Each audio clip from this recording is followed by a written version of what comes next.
Hello बच्चा gang, क्या हाल चाल। एक नंबर सर। और आपके सामने हाजिर है आपके गब्बर सर। कैसे हो गब्बर आर्मी? उम्मीद है आप लोग सभी मस्त बेहतरीन सुपर और मक्खन मलाई होंगे जैसे कि आप हमेशा रहते हैं। तो बेटूज कैसन बा, मस्त बा, सुपर बा, बेहतरीन बा और मक्खन मलाई बा। तो भैया कंप्लीट चैप्टर इन 20 मिनट्स में एक और चैप्टर आपके सामने हाजिर है जिसका नाम है dissolution of a partnership firm. Dissolution of a partnership firm यानी कि जो भी हमारी पार्टनरशिप फर्म थी उसको डिसॉल्व जब हम करते हैं तो कौन कौन सी चीजों का ध्यान रखते हैं, कैसे कैसे एंट्री पास करते हैं, क्या क्या चीजें होती हैं, वो सब हम करने वाले हैं विद इन 20 मिनट्स। तो चलिए शुरू करते हैं। सबसे पहला बेटा, इंडियन पार्टनरशिप एक्ट जो है वो दो डिफाइन को अलग अलग बता रहा है। एक है आपका डिसोल्यूशन ऑफ अ पार्टनरशिप और एक है dissolution of a partnership firm. इन दोनों के बारे में जो मीनिंग है वो आपको अच्छे से होनी चाहिए। जब किसी पार्टनर का रिटायरमेंट हो जाता है, जब किसी पार्टनर की डेथ हो जाती है, जब अगर मैं बात करूं किसी भी पार्टनर का एडमिशन होता है, उस केस में हमारा जो पुराने पार्टनर्स हैं और जो पार्टनर जा रहा है या आ रहा है उनके बीच में जो पुराना एग्रीमेंट था वो डिसॉल्व हो जाता है, खत्म हो जाता है, उसको बोलते हैं dissolution of a partnership. But जब सारे पार्टनर मिलकर डिसाइड करते हैं कि हम अपनी फर्म को बंद करते हैं, हम अपनी फर्म को क्लोज करते हैं, उसको बोलते हैं dissolution of a partnership firm. तो क्या कहा जा रहा है? Indian partnership act make a distinguish between partnership, dissolution of partnership और डिसोल्यूशन ऑफ पार्टनरशिप फर्म। तो डिसोल्यूशन ऑफ पार्टनरशिप का मतलब क्या होता है? Termination of old partnership. जो हमारा ओल्ड पार्टनरशिप एग्रीमेंट था वो खत्म हो गया एडमिशन की वजह से, रिटायरमेंट की वजह से, डेथ की वजह से। जो हमारा डिसोल्यूशन ऑफ पार्टनरशिप है मे और may not result into closing down of the business. जब हमारा कोई पार्टनर जाता है या डिसोल्यूशन होता है हमारी पार्टनरशिप का तो हमारा बिजनेस क्लोज हो भी सकता है और नहीं भी हो सकता है, डिपेंड्स कि पुराने पार्टनर क्या डिसाइड कर रहे हैं। ठीक है, यस सर। बात करी जाए डिसोल्यूशन ऑफ पार्टनरशिप फर्म क्या होता है? Date the firm close down its business and comes to an end. On the dissolution of the firm, the assets of the firm are sold and liability are paid off, and out of the remaining amount the account of partners are settled. Dissolution of partnership firm का मतलब क्या होता है बेटा? कि जो भी हमारा जो पार्टनर्स हैं बचे हुए वो डिसाइड करते हैं कि हम अपनी फर्म को अब खत्म करेंगे, फर्म को बंद करेंगे, जो भी हमारी एसेट्स हैं उसको हम सेल कर देंगे, जो भी हमारे ऊपर लायबिलिटी है उसको हम पेड कर देंगे, और ऐसा करने पर हमारे पास अगर कुछ पैसा बच जाता है तो हम जो पार्टनर्स हैं उनका अकाउंट सेटल कर देंगे। ठीक है, yes sir. So in case of dissolution of partnership the firm may continue. It does not mean the dissolution of firm, but in case of dissolution of partnership firm the partnership is automatically dissolved. Dissolution of partnership में firm continue भी हो सकती है और close भी हो सकती है, लेकिन डिसोल्यूशन ऑफ पार्टनरशिप फर्म में फर्म ऑटोमेटिकली क्या हो जाती है? क्लोज हो जाती है। अब डिसोल्यूशन ऑफ पार्टनरशिप तो मैंने आपको बताया था कौन कौन से तरीके हैं जिससे हमारी पार्टनरशिप फर्म डिसॉल्व हो सकती है। जब हमारा रेशियो चेंज हुआ हो, नए पार्टनर का एडमिशन हुआ हो, या हमारे पार्टनर का रिटायरमेंट हुआ हो, या डेथ हुई हो, या फिर इंसॉल्वेंट हुआ हो, या वो जो टर्म है वो एक्सपायर हो गया हो, इन केसेस में हमारा डिसोल्यूशन ऑफ पार्टनरशिप होती है। ठीक है, यस सर, विच मे और may not close down the firm. अब modes of dissolution of partnership firm, जब हमारी पार्टनरशिप फर्म डिसॉल्व होती है तो कौन कौन से तरीकों से डिसॉल्व हो सकती है? एक है without the intervention of the court, court का ऑर्डर नहीं आया, कोर्ट का कोई भी हस्तक्षेप नहीं है, और एक जहां कोर्ट से ऑर्डर आ रहा है कि भाई आप अपनी फर्म को बंद करो। ठीक है, तो दो तरीके होते हैं, एक कोर्ट के ऑर्डर से हो सकता है और एक कोर्ट के बिना ऑर्डर से हो सकता है। तो सबसे पहले दे रखा है without the intervention of the court. जो भी पार्टनर्स हैं उनकी आपसी सहमति से उन सब ने एक एग्रीमेंट किया, म्यूचुअल एग्रीमेंट किया कि भैया चलो बंद करते हैं अपनी फर्म को। On the happening of the event कुछ ऐसा हो गया जिसकी वजह से अब आपकी फर्म को आपको डिसॉल्व करना पड़ेगा, जैसे कोई पार्टनर आपका इंसॉल्वेंट हो गया, किसी की डेथ हो गई, कोई ऑब्जेक्ट था वो फुलफिल हो गया, या फिक्स्ड नोटिस से, ठीक है ना। तो ये आपके सारे ऑप्शंस हैं जिससे आपकी पार्टनरशिप फर्म जो है वो डिसॉल्व हो सकती है। अब आती है मेन बात, और इस पर एक क्वेश्चन भी आया था, इस पर एग्जाम में क्वेश्चन भी आया है, settlement of accounts on dissolution. जब हम अकाउंट्स को डिसॉल्व करते हैं, जब हम डिसोल्यूशन चैप्टर में अकाउंट्स को डिसॉल्व करते हैं, सेटल करते हैं, तो किस तरीके से करते हैं। Section 48 of the partnership act specify the mode of settlement. जो हमारा पार्टनरशिप एक्ट का सेक्शन 48 है वो हमें बताता है कि हमें किस तरीके से डिसोल्यूशन के अकाउंट सेटल करने हैं। सबसे पहला, first of all the amount of loss including the deficiency of capital shall be paid out of profit. उसके बाद नेक्स्ट आउट ऑफ कैपिटल, और उसके बाद फिर भी बच जाता है तो पार्टनर्स उसको झेलेंगे। उसके बाद जब हम अपनी एसेट्स को बेचते हैं और उससे बेचकर जो हमारे पास पैसा आ रहा है, उस पैसे से सबसे पहले हम बाहर के लोगों का पैसा चुकाते हैं, बाहर के लोगों का कर्जा चुकाते हैं, आउटसाइडर लायबिलिटी को पे करते हैं। अगर कुछ पैसा बच जाता है, उसके बाद जो हमने लोन लिया था पार्टनर से, जो हमने पार्टनर से लोन लिया था उसको चुकाते हैं। उसके बाद कुछ पैसा बच जाता है तो जो हमारे पार्टनर्स की पार्टनर्स कैपिटल का बैलेंस है उसको पे करते हैं, और फिर भी अगर कुछ बच जाता है तो पार्टनर में बांट देते हैं। तो क्या सीक्वेंस है, याद रखिएगा। सबसे पहले हमने जो एसेट्स को बेचा उससे जो पैसा आया, बाहर वालों का पैसा चुकाया, आउटसाइडर लायबिलिटी। देन उसके बाद पार्टनर से लिया गया लोन, फिर पार्टनर्स की कैपिटल अकाउंट का बैलेंस, और बच गया तो पार्टनर्स में उनके रेशियो में बांट देंगे। ठीक है, यस सर। उसके बाद होता है बेटा फर्म डेप्ट और प्राइवेट डेप्ट। अगर कोई कर्जा फर्म ने ले रखा है बेटा तो वो फर्म का डेप्ट है, अगर कोई कर्जा पार्टनर ने अपने पर्सनल के लिए लिया है तो प्राइवेट डेप्ट है। अगर फर्म अपनी किसी एसेट्स को बेचकर पैसा आएगा तो फर्म सबसे पहले अपना कर्जा चुकाएगी, और अगर प्राइवेट एसेट्स को बेचकर कोई पैसा आएगा तो प्राइवेट डेप्ट पहले चुकाया जाएगा। तो क्या कहा जा रहा है, amount realise from the sale of the assets of the firm is first used to pay off firm डेप्ट। और अगर कुछ बच गया पैसा तो वो पार्टनर्स में बांट दिया जाएगा, बट जो पैसा प्राइवेट डेप्ट करके, जो आपकी प्राइवेट प्रॉपर्टी है उसको बेचकर आ रहा है, उससे सबसे पहले आपका प्राइवेट डेप्ट चुकाया जाएगा। फिर अगर कुछ बच गया तो हमारी जो फर्म के ऊपर डेप्ट है उसको उससे चुकाया जाएगा बेटा। ठीक है, यस सर। अब कौन कौन से ऑर्डर, क्या ऑर्डर चलता है बेटा जब हम रियलाइजेशन में अकाउंट बनाते हैं, तो किस ऑर्डर को हम फॉलो करते हैं। सबसे पहले हम बनाते हैं रियलाइजेशन अकाउंट, जिसको हम बोलते हैं वसूली खाता। हम अपनी फर्म को डिसॉल्व कर रहे हैं, हम एसेट्स को बेच रहे हैं और हम लायबिलिटी को पे कर रहे हैं। ऐसा करने पर हमें फायदा हुआ या नुकसान हुआ, यह बताता है रियलाइजेशन अकाउंट, जो कि एक नॉमिनल नेचर का अकाउंट होता है। Debit all expenses and losses, credit all income and gain. उसके बाद आता है loan by firm to partner. Firm ने पार्टनर को लोन दिया या पार्टनर ने फर्म को लोन दिया, उनको सेटल किया जाता है। ठीक है, पार्टनर्स कैपिटल अकाउंट बनाया जाता है, और लास्ट में आपका कैश और बैंक अकाउंट बनाया जाता है। ये सीक्वेंस आपको याद रखना है बेटा।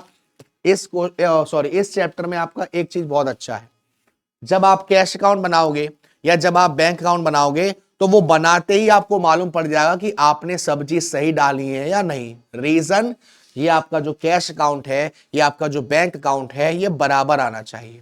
अगर ये दोनों साइड का बैलेंस बराबर आ रहा है, इसका मतलब आपके द्वारा बनाया गया ये सारे अकाउंट बिल्कुल ठीक है।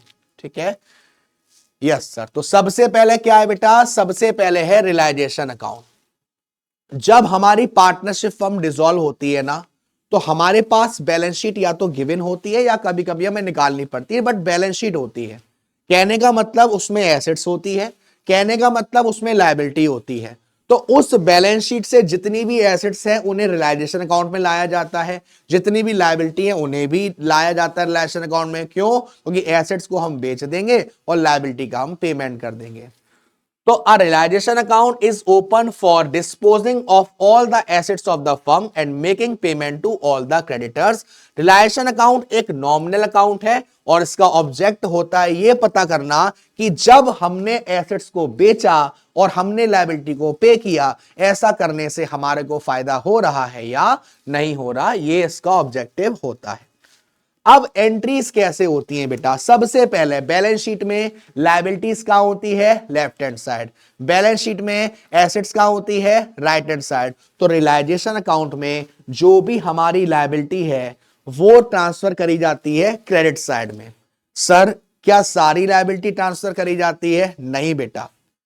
कैपिटल नहीं डाला जाएगा क्योंकि वो पार्टनर की है। पार्टनर के लोन जो होगा, ए का लोन, बी का लोन, सी का लोन नहीं डाला जाएगा।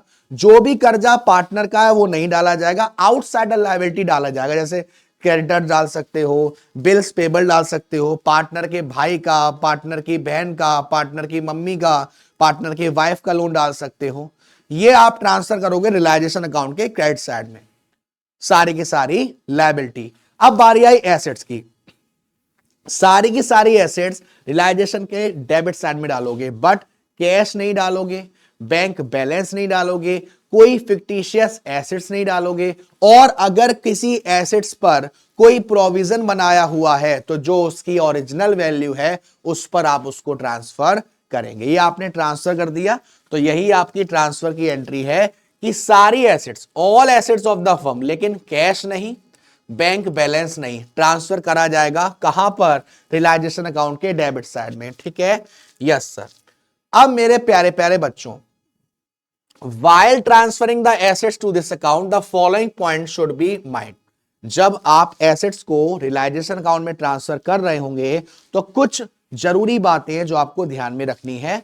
Only those assets which can be converted into cash are transfer to this account. ऐसी एसेट्स जो आप कैश में कन्वर्ट कर सकते हो सिर्फ उन्हीं को ट्रांसफर करोगे।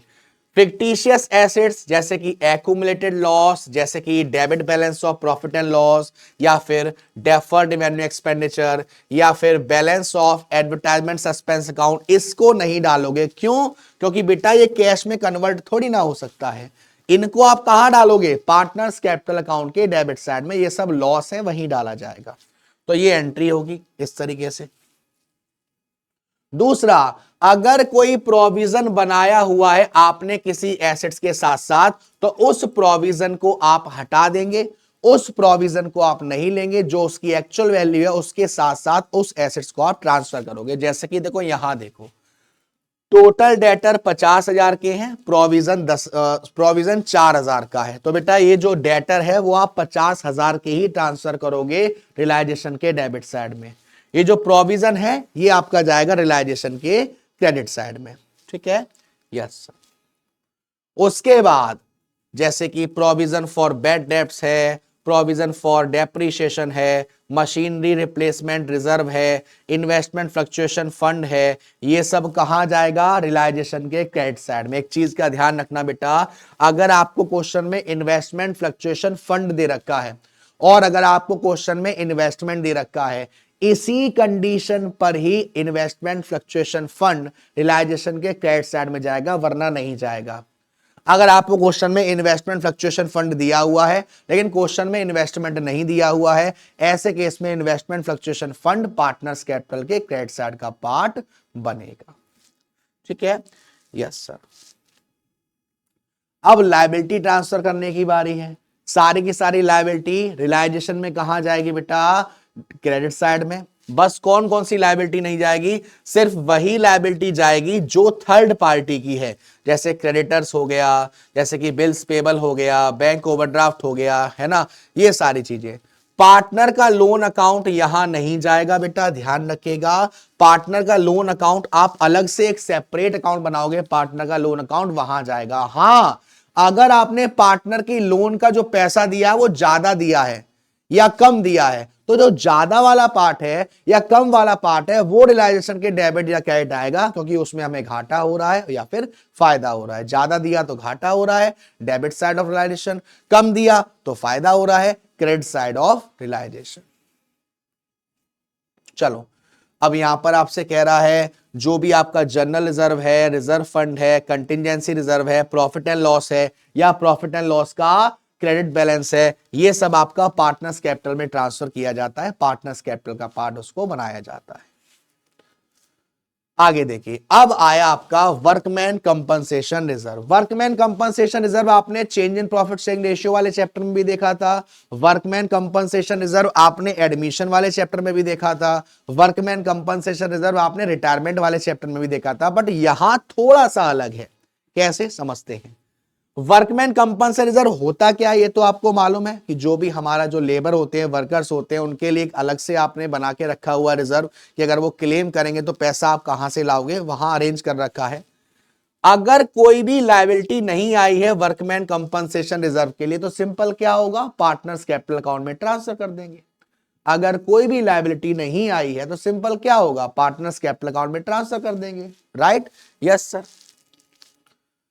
अगर आपके ऊपर क्लेम आया है, अगर आपके ऊपर लायबिलिटी आई है, लेकिन जो लायबिलिटी है वो इतनी नहीं है, सपोज आपका जो रिजर्व है वो 20,000 का है, लायबिलिटी आई है 15,000 की, तो 15,000 की लायबिलिटी जाएगी रियलाइजेशन में और 5,000 जाएंगे हमारे पार्टनर्स कैपिटल अकाउंट में। In case the amount of liability is less than the amount of workman compensation reserve. Suppose workman compensation reserve हमारे 20,000 के हैं, लायबिलिटी 8,000 की है, तो 8,000 जाएंगे रियलाइजेशन के क्रेडिट साइड में और 12,000 जाएंगे पार्टनर्स कैपिटल अकाउंट में। ठीक है, यस सर। कभी कभी दोनों बराबर है, जितना क्लेम आया उतना ही रिजर्व है, तो क्या जाएगा, सीधा का सीधा पूरा का पूरा कहां जाएगा, वो रियलाइजेशन में ही चला जाएगा।